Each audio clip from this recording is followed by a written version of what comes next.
Good morning. Today I'm going to talk about hospitality and good etiquette. Now, maybe that doesn't sound like a super spiritual lesson to you, but it is talked about multiple times in the Torah, so maybe it is more spiritual than we give it credit for. Think about Abraham jumping up to prepare the fatted calf when he saw 3 men approaching his tent.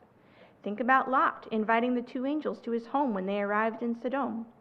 Think about Rebekah drawing water for Abraham's servant and also water for his camels.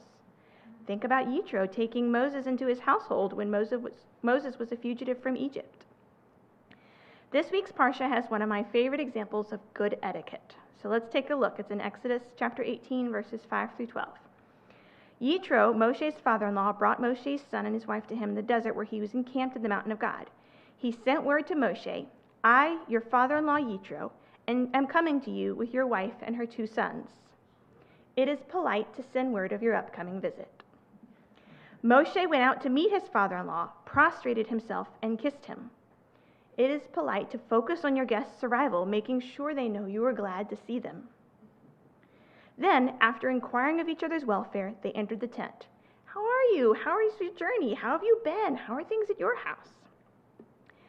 Moshe told his father-in-law all that Adonai had done to Pharaoh and the Egyptians for Israel's sake, all the hardships they had suffered while traveling, and how Adonai had rescued them.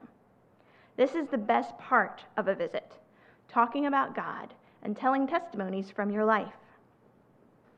Yitro rejoiced over all the good that Adonai had done for Israel by rescuing them from the Egyptians. Yitro said, Blessed be Adonai, who has rescued you from the Egyptians and from Pharaoh, who has rescued the people from the harsh hand of the Egyptians. Now I know that Adonai is greater than all other gods because he rescued those who were treated so arrogantly.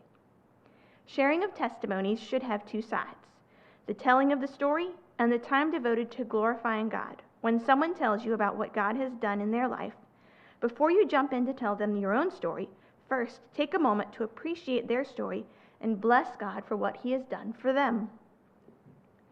Yitro, Moshe's father-in-law, brought a burnt offering and sacrifices to God. So next you should come together to worship God. And Aharon came with all the leaders of Israel to share a meal before God with Moshe's father-in-law. This one is twofold. One is that they shared a meal. This is standard good hospitality in every era. But also note that Aharon and all the leaders of Israel joined them. You can look at that from multiple angles, that Yitro took time to meet with his son-in-law's team, or that Moses threw a big party while Yitro was there, or my favorite, that Aharon and the leaders of Israel went out of their way to be welcoming to Yitro simply because he was Moses' guest. You can be welcoming and hospitable even when the guest isn't your own. And it's one of the things I like here. I've seen it here multiple times. When I bring a guest, I know that everybody is going to reach out and make them feel welcome.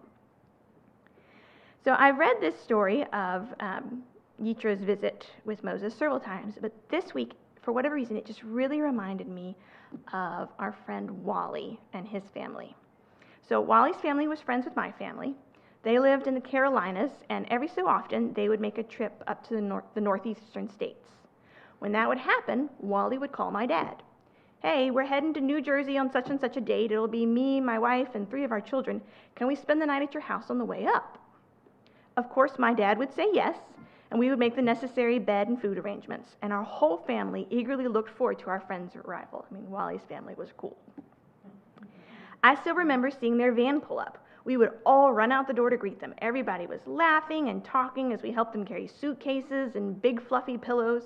How have you been? Fine. How about you? Great. How was your trip? Beautiful, but I'm so tired. I'm not tired. Yeah, that's because you slept the whole way.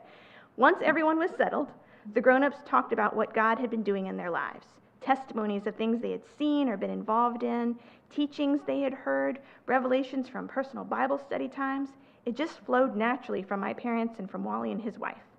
Before the night was over, somebody would break out the musical instruments and we would stay up late singing worship songs together.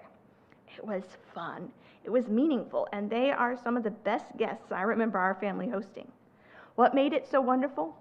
Because they genuinely loved God, not just when they were visiting us, but they loved him with their whole lives, and because they genuinely loved us.